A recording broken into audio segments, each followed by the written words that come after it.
In a quiet valley, a seasoned instructor turns a simple hike into a living classroom about resilience and careful observation.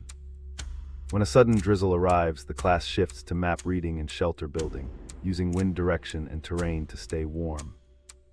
They dissect a nearby stream's flow to explain energy, safety, and how ecosystems support communities during emergencies.